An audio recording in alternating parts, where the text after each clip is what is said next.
सर्वांचे स्वागत आहे. फ्रेंड्स, आजच्या व्हिडिओमध्ये आज आपण रावण आणि रामचंद्र भाग 21 ही कथा जाणून घेणार आहोत.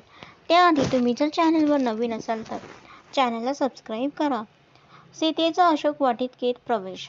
मागील भागात आपण वाचलेत की रावणाने सीतेला वाचवणाऱ्या जटायूचे पंख तोडून त्याला जमिनीवर पाडले आणि आकाशमार्गे आपल्या रथातून सीतेला लंकापुरीत घेऊन गेला. रावणाने सीतेला आपल्या अंतःपुरात आणून ठेवले आणि त्या राणीवंशात असणाऱ्या भयानक चेहऱ्यांच्या राक्षसिणींना सीतेवर नजर ठेवताना सूचना दिल्या. माझ्या आज्ञेविना कोणीही पुरुष किंवा स्त्री सीतेला पाहता कामा नये. मोती, माणिक, सुवर्ण, वस्त्र, दागदागिने इत्यादी ज्या काही वस्तू सीता मागेल त्या तिला मला न विचारता देण्यात याव्या.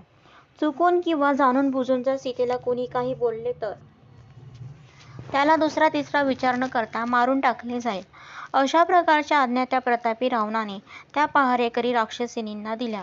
तिथून बाहेर येऊन तो आता पुढे काय करायचं या विचारात चालत जात होताच की समोर 8 मांसभक्षी आणि बलवान राक्षस बसलेले बघून तो आनंदाने त्याच्या जवळ गेला. त्यांना ब्रह्माकडून नुकतेच वरदान मिळालेले असल्याने रावणाने त्याची प्रशंसा करत त्यांना सांगितले, हे राक्षसांनो, आता तुम्ही सगळे वेगवेगळी अस्त्रे शस्त्रे घेऊन लवकरात लवकर जनस्थानमध्ये जावा आणि जिथे खर राहत होता तो आता बाकी राक्षसांसोबत मारला गेला असल्याने आता तो राहत असलेली जी जागा नष्ट झाली आहे तर तुम्ही तिथे जाऊन राहा. आपले बळ आणि पुरुषार्थ ज्या जोरावर तिथे जाऊन राज्य करा आणि हो, कुणालाही घाबरायची गरज नाही. स्वतःच घर असल्यासारखे तुम्ही तिथे राहा. श्रीरामाने माझ्या 14,000 राक्षसांना मारून माझ्याशी शत्रुत्व घेतले आहे. ज्याप्रमाणे निर्धनाकडे धन आल्यावर तो प्रसन्न होतो त्याप्रमाणे त्या रामाला मारल्यावर मी असमाधानी आणि प्रसन्न होईन. तुम्ही तिथे जावा आणि रामाच्या प्रत्येक गोष्टीवर बारीक नजर ठेवून त्यांचा वृत्तांत मला इथे कळवत जा. रावणाचे असे मधुर वचन ऐकून ते राक्षस खुश होऊन जनस्थानकडे गुप्तपणे प्रस्थान करते झाले.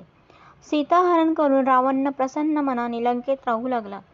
जरी त्याला मनातून श्रीरामाचे भय वाटत असेल तरी तो तसे न दाखवता सीतेच्या तिथे येण्याने आनंदी झाला होता. कामवासनेने पीडित रावण सीताचे स्मरण करत तिला बघण्यासाठी अंतःपुरात गेला. त्याने तिथे गेल्यावर राक्षसींच्या घोळक्यात दुःखाने पीडित सीतेला पाहिले. सीता दुःखाने अत्यंत पीडित आणि डोळ्यातून अश्रू गाळत उदासपणे बसली होती. जशी एखादी नाव हवेच्या झोक्याने उलटी होऊन पाण्यात बुडत राहते आणि आजूबाजूचे लोक बघण्यापलीकडे काहीच करू शकत नाहीत. रावणाने तिची इच्छा नसतानाही तिला जबरदस्तीने त्यांचे देवगृहतुल्य दिव्य भवन दाखवायला नेले. त्या घराला खूप साऱ्या खिडक्या आणि दालने होती आणि तिथे हजारो स्त्रिया राहत होत्या. त्या दालनात अनेक रत्ने जडवली होती. त्या भवनाचे खांब हस्ती, दंत, सुवर्ण, स्फटिक आणि चांदीचे होते. बघायला फारच सुंदर दिसत होते.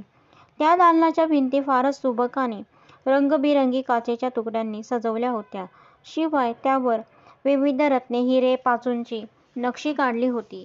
शोकमय सीतेला रावणाने चारी बाजूला असणाऱ्या फुलांच्या बागा, वेगवेगळे वृक्ष दाखवले.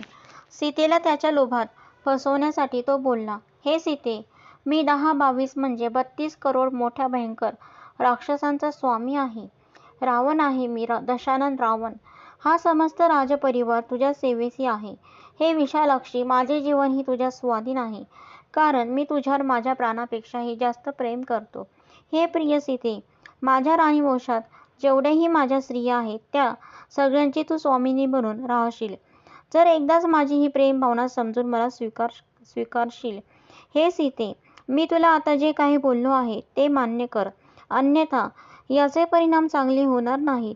मी तुझ्यावर पूर्णपणे लुब्ध झालो आहे, त्यामुळे माझी ही प्रणय धारणा स्वीकार कर. हे सीते, हे तारुण्य कायमचे नसते. एक ना एक दिवस मावळतीकडे झुकणाऱ्या दिवसांसारखे ते संपून जाईल, त्यामुळे ती माझा स्वीकार कर. आता तू श्रीरामचंद्राला भेटायची आशा सोडून दे, कारण अशी शक्ती कोणाकडे आहे जो कल्पनाही करून इथे येऊ शकतो. इथे माझ्या लंकेत येण्याची तो श्रीराम कल्पनाही करू शकत नाही. तू माझ्याबरोबर आनंदात उपभोग घेत दिवस काढ. असं समज की तुझ्या पूर्वजन्माचे जे काही पाप होते ते तू वनवास भोगून संपवलेस आणि तुझे हे पुण्य संचित आहे असे समज. तू लंकेत येऊन इथले सुख उपभोग करत आहेस.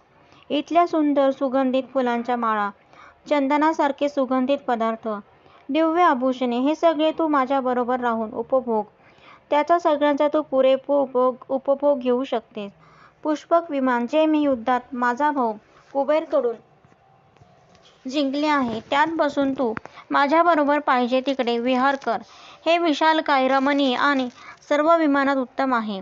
तुझे हे मुख जे कमळासारखे नितळ आणि सुंदर आहे, ते तुझ्या शोक करण्याने मलिन झाले आहे, मरगळून गेले आहे. रावणाचे बोलणे ऐकून सीता आपले वस्त्र तोंडावर ठेवून रडू लागली. सीतेने तिचे तोंड पूर्ण सुकून गेले आणि ती अत्यंत उदास आणि अस्वस्थ झाली. रावण सीतेला या ना त्या कारणाने त्याचे म्हणणे गळी उतरवायचा प्रयत्न करत होता. त्याच्या प्रेमाचा स्वीकार करण्यासाठी तिच्यावर वेगवेगळ्या प्रकारे आमिष दाखवायचा प्रयत्न करत होता, पण सीता त्याच्या कुठल्याच प्रलोभनाला बळी पडत नाही. रावणाचे असे प्रयत्न बघून सीता निर्भय होऊन त्याला म्हणाली, महाराज दशरथ जे धर्ममर्यादा मानणारे होते आणि आपले सत्यवचन पाळण्यासाठी प्रसिद्ध होते, प्रभू श्रीरामचंद्र हे त्यांचेच पुत्र आहेत. ते श्रीरामचंद्र सुद्धा धर्मात्मा नावाने तिन्ही लोकात प्रसिद्ध आहेत. तेच अजानुभाऊ आणि विशालाक्ष श्रीरामचंद्र माझे पती आणि देवता आहेत. ते इक्ष्वाकु वंशाचे सिंहासारखे शूर आणि बलवान आहेत. ते त्यांचा भाऊ लक्ष्मणासोबत इथे येऊन नक्कीच तुझा वध करतील.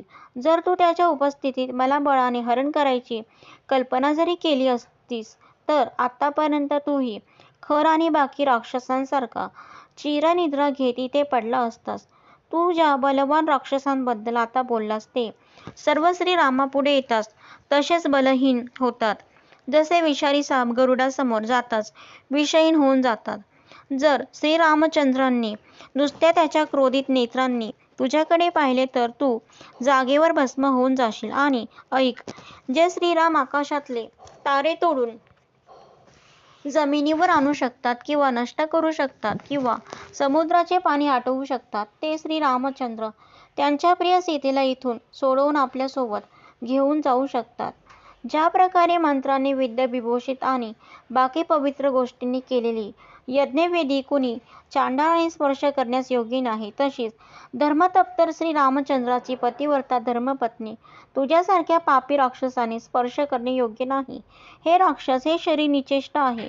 तू याला बांध किंवा मार. मला या शरीराला ठेवायचेही नाही आणि माझे प्राणही वाचवायचे नाहीत. वैदेही त्या रावणाला असे कठोर शब्द बोलून शांत बसली. यावर रावण तिला घाबरवण्यासाठी बोलला, हे सीते ऐक, येत्या 12 महिन्यात जर तू माझा स्वीकार केला नाहीस तर तुझे स्वयंपाकघरात सकाळच्या नाश्त्यासाठी तुझ्या शरीराचे तुकडे तुकडे केले जातील. एवढे बोलून तो पहारेकरी राक्षसिणीकडे पाहून बोलला, या सीतेचा गर्व खाली करा. एवढे बोलताच त्यांनी सीतेभोवती एकच गराडा घातला. ते बघून रावण काही पावले पुढे जाऊन परत थांबला आणि माघारी येत त्यांना बोलला, या सीतेला अशोक वाटिकामध्ये घेऊन जावा आणि तिथे तिच्यावर सदैव बारीक लक्ष ठेवा. तिला घाबरवून धमकावून आणि नंतर प्रेमाने माझ्याकडे तिला तयार करा. रावणाची आज्ञा मानून त्या सीतेला अशोक वाटिकेत घेऊन गेल्या.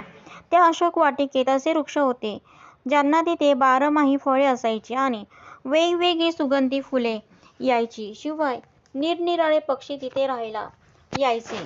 त्यांचा किलबिलाट सतत सुरू असायचा. विद्रूप चेहऱ्याच्या राक्षसिणीकडून धमकावले गेल्याने अत्यंत भयभीत होऊन सीतेला तिथे कसलाच आराम भेटला नाही. श्रीरामाची आठवण काढत ती दिवस काढू लागली. तर फ्रेंड, अशा प्रकारे आपला व्हिडिओ समाप्त होत आहे.